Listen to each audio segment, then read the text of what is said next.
விதையுங்கள், பழக்கம் உருவாகும். குணத்தை விதையுங்கள், உங்கள் எதிர்காலம் உருவாகும். உங்கள் அனைவருக்கும் ஸ்நேகிதி சுபா சேனல் சார்பாக ஆத்மார்த்த வணக்கங்கள். இது உங்கள் தோழி சுபலட்சுமி முத்துக்குமரன். மார்கழி 15. மார்கழி ஆரம்பித்து 14 நாள் ஓடிப்போச்சு. நாள் ஓடினதே தெரியல. ஏன்னா மார்கழி மாதம் ஆரம்பித்தாலே அந்த பஜனை, அதோட அந்த அந்த சப்தங்கள், அதாவது அந்த குட்டி குட்டி மந்திரங்களோட சப்தங்கள், திருப்பாவையோட ஒலி, இது எல்லாமே மனசுக்கு ஒரு ஆத்மார்த்த திருப்தியை கொடுக்கும். ஒவ்வொரு நாளும் இவ்வளோ சீக்கிரம் போகுதான்னு நமக்கே தெரியாமல் போயிட்டுருக்கோம். அப்படி தான் இன்னைக்கு 15வது பாசுரத்தை நம்ம பார்க்க போகிறோம். ரொம்ப அருமையான பாசுரம். எல்லே இளங்கிளியே இன்னும் உறங்குதியோ, சில்லென்று அழையேன் நெங்கை மீர் போதருகின்றேன், வல்லை உன் கட்டுரைகள் பண்டே உன் வாயறிதும், வள்ளீர்கள் நீங்களே நானேதான் ஆயிடுக. ஒல்லை நீ போதாய் உனக்கென்ன வேறுடையை, எல்லாரும் போந்தாரோ போந்தார் போந்து எண்ணிக்கொள், வல்லானை கொன்றானை மாற்றாரை மாற்றடிக்க வல்லானை, மாயானை பாடு ஏலோர் எம்பாவாய். இந்த பாசுரத்தில் லோக்கல் லாங்குவேஜில் கூப்பிடுற மாதிரி அழகாக அழைக்கிறாங்க ஆண்டாள். ஏலே என் தோழியே, இளமையாய் இருப்பவளே, கிளி போன்று அழகாக இருப்பவளே அப்படின்லாம் தோழியை அழகாக வர்ணித்து உரிமையாக கூப்பிடுறாங்க. நாங்கள்லாம் உனக்காக எவ்வளோ நேரம் காத்திருக்கோம் தெரியுமா? இவ்வளோ நேரம் காத்திருந்தோம், இப்படியெல்லாம் அழைத்தும் நீ இன்னும் உறங்கிட்டு இருக்கியே. இனிமே கடுமையாக தான் பேச போகிறாங்க ஆண்டாள். அப்போது அந்த தோழி கோபத்தோடு சொல்கிறாங்க. இப்போ பதில் வேற சொல்கிறாங்க தோழி. முதல்லாம் இந்த பாசுரம் வரைக்கும், அதாவது 14 பாசுரம் வரைக்கும் பதில் எதுவும் சொல்லாமல் இருந்தது. ஆண்டாள் மட்டும்தான் இங்கேருந்து பேசிகிட்டே இருந்தாங்க வாசப்படி பக்கத்தில் இருந்து. ஆனால் இந்த பாசுரத்துலேருந்து தோழிகள் பதில் சொல்கிறாங்க ஆக்சுவலாக. அப்போது அந்த தோழி என்ன சொல்கிறாங்கன்னா, கோபத்தோட என்ன அழைக்காதீங்க, இதோ வந்துடுறேன் அப்படின்னு சொல்கிறாங்க. உடனே தோழிகள், உன்னோட வார்த்தை ரொம்ப நல்லா இருக்குமா, இவ்வளோ நேரம் தூங்கிட்டு இப்போ எங்களிடம் கோபிக்காதே அப்படின்னு சொல்கிறியா அப்படின்னு சிடுசுன்னு எல்லாரும் சொல்கிறாங்க. அப்போது அவள் என்ன சொல்கிறா, அந்த தோழி சொல்கிறா உள்ளே இருந்துட்டு, சரி எனக்கு பேச தெரியல, நீங்களே பேச்சில் திறமைசாலியாக இருந்துக்கோங்க, நான் ஏமாற்றுக்காரியாகவே இருந்துட்டு போகிறேன் அப்படின்னு சொல்கிறா உள்ளே இருக்க தோழி.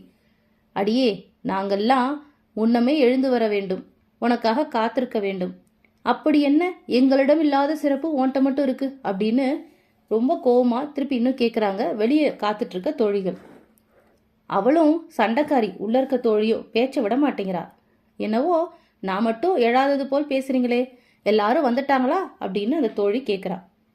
தோழிகள் அவளிடம், நீ ஏன் வெளியே வந்து இங்கே இருக்கிறவங்களெல்லாம் எண்ணிப்பாரு, வலிமை பொருந்திய குலையாப்பிடம் என்னும் யானையை அழித்தவனும் எதிரிகளை வேட்டையாடும் திறன் கொண்டவனுமான மாயக்கண்ணனை வணங்கி மகிழ உடனே எழுந்து வா, வந்து நீனே எண்ணி பார்த்துக்கோ எத்தனை பேர் வந்திருக்கோம் அப்படின்னு சொல்லிட்டு எல்லாரும் சேர்ந்து சொல்கிறாங்க.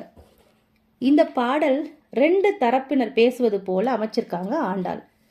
14 பாசுரம் வரைக்கும் ஒரே ஒரு பக்கம்தான், அதாவது எல்லாரும் சேர்ந்து போகிறாங்க பெருமாளை வணங்குறதுக்கு, நோன்பு நோக்கிறதுக்கு. அப்போது ஒவ்வொரு வாசலாக போய் அவங்க மட்டும்தான் பேசிக்கிட்டே போவாங்க. உள்ளே இருக்க தோழிகள் வந்து, அதாவது உறங்குறவங்களோ இல்லை உள்ளே இருக்கிறவங்களோ யாரும் பதில் சொல்ல மாட்டாங்க. ஆனால் இந்த பாசுரத்துலேருந்து 2 பக்கமும் பேச்சுவார்த்தை நடக்கிற மாதிரியே அமைச்சிருக்காங்க ஆண்டாள். ஒரு பாடலை 2 தரப்பார் பாடுவது போல அவங்க பேரை குறிப்பிடாமலே இனிமையாக பாடியிருக்காங்க ஆண்டாள். பெண்களுக்கு பேச கற்றுத்தரவா வேண்டும்? இந்த பாடலில் ஒரு பெண்ணை மற்ற பெண்கள், அதாவது கலாய்ப்போம் அப்படின்னு சொல்லுவாங்க இல்லையா, அந்த மாதிரி ஒரு சூழலை நகைச்சுவை ததும்ப பாடியிருக்காங்க. படிக்க படிக்க சர்க்கரை துண்டா இனிக்கும் பாடல் இது. இந்த பாட்டுடன் தோழியை எழுப்பும் படலம் முடிஞ்சு போகுது. அடியார்கள் எல்லாரும் ஒன்று சேர்ந்திருக்கும் கூட்டத்தை காண வேண்டும் என்று ஆசைப்படுகிறவள் ஒரு ஆயர்பெண். அப்படிப்பட்டவளை இந்த பாசுரத்தில் எழுப்புறாங்க தோழியர்கள். ஏனைய பாசுரங்கள் போல இந்த பாசுரம் உரையாடல் நடையில் இருக்கும்.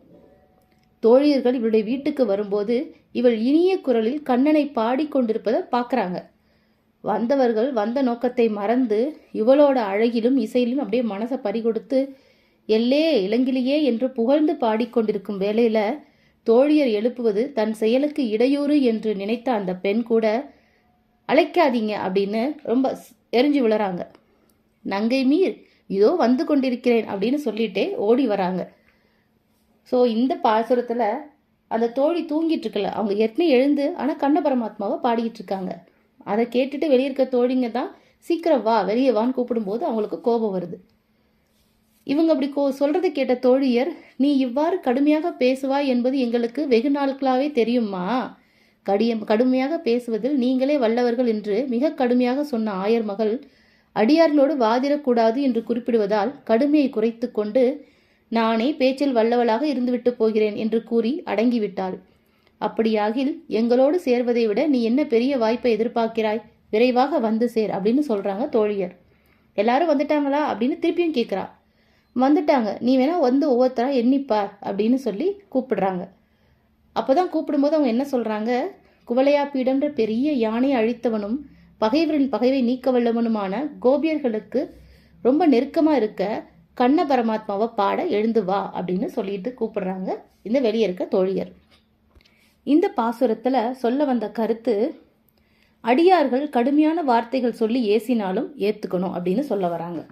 ஏன்னா அடியார்கள் எப்பவுமே பெருமாளை நினைச்சிட்டே இருக்கிறதுனால சில நேரங்கள்ல அவங்களோட குணங்கள்ல கொஞ்சம் கடுமையான வார்த்தைகள் வர வாய்ப்பு இருக்கு. அப்போ அவங்களோட வாதிடக்கூடாது, நம்ம அதை ஏத்துக்கணும் அப்படிங்கிறத இந்த பாசுரத்து மூலமா சொல்றாங்க. இதுக்கு உதாரணம் முன்ன காலத்துல நிறைய கதைகள் இருக்கு. அதாவது கந்தாடை தோழப்பர்னு ஒருத்தர் இருந்தாரு. அவர் ஸ்ரீரங்கத்துல ரொம்ப புகழ்பெற்றதா இருந்தார் அவரும். அப்போ நம்பிள்ளைன்னு ஒரு ஆச்சாரியன் இருந்தாரு. அவரை எல்லார் முன்னாடியும் இவர் ஏசுனாரு. அப்போ நம்பிள்ளை ஒரு வார்த்தை கூட பேசல.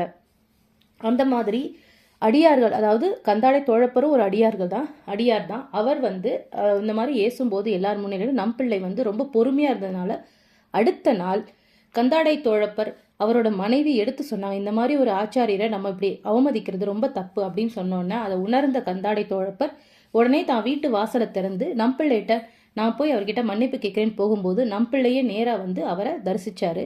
அப்போ நம்பிள்ளை சொன்னாரு, என்னதான் இருந்தாலும் நான் எவ்வளோ நல்லவங்களா இருந்தாலும் அடுத்தவங்க மனசு ஏதோ ஒரு புண்பட்டுக்க போய் தான் அவங்க உங்களை ஏசுறாங்க இல்லையா? அப்படி நான் என்னை ஏசுற மாதிரி வச்சுக்கிட்டதுக்கு என்னை மன்னிச்சிடணும் அப்படின்னு நம்பிள்ளையே கேட்கும்போது கந்தாடை தோழப்பர் கண் கலங்கி 2 பேரும் ரொம்ப ஒருத்தருக்கு ஒருத்தர் அப்படி ஆற தழுவிக்கிட்டாங்க. இது 2 பேரும் அடியார்கள் தான். அந்த அடியார்கள் எப்பவுமே ஒருத்தரை ஒருத்தர் மாற்றி மாற்றி ஏசும்போது அதை பொறுத்துக்கிட்டு இருந்தால் கண்டிப்பாக நல்ல பலன் தான் கிடைக்கும். அப்போ அடியார்கள் ஏசும்போது நம்ம அதை தாங்கிக்கணும். இந்த கருத்து இந்த பாசுரத்தில் ரொம்ப அருமையாக சொல்லப்பட்டிருக்கு. அதுதான் தோழியர், அதாவது அடியார்கள் இங்கே சொல்லப்படுறது. வெளியே காத்திருக்க தோழிகள், அவங்களாம் அடியார்கள் தானே, ஏன்னா பெருமாளை கும்பிட்றது தான் போயிட்டு இருக்காங்க. அவங்க வெளியே இருந்து சில வார்த்தைகள் கடுமையாக பேசும்போது அதை உள்ள இருந்த தோழி கொஞ்சம் தாங்கிக்கிட்டு சரி நான் அப்படித்தான் அப்படின்னு ஒத்துக்கிட்டு அவங்க வெளியே அவங்களோட சேர்றாங்க. அப்படிதான் இந்த பாசுரத்தை முடிக்கிறாங்க ஆண்டாள் நாச்சியார். இந்த பாசுரம் இதோட விளக்கம் உங்களுக்கு பிடிச்சிருந்தா நீங்கள் லைக் பண்ணுங்க, ஷேர் பண்ணுங்க, மறக்காம ஸ்நேகிதி சுபா சேனலை சப்ஸ்கிரைப் பண்ணிடுங்க. உங்களிருந்து விடைபெறுவது உங்கள் தோழி சுபலட்சுமி முத்துக்குமரன். வாழ்க வளமுடன். ஆத்ம நமஸ்தே. ஹரே கிருஷ்ணா. வெற்றியுமதே.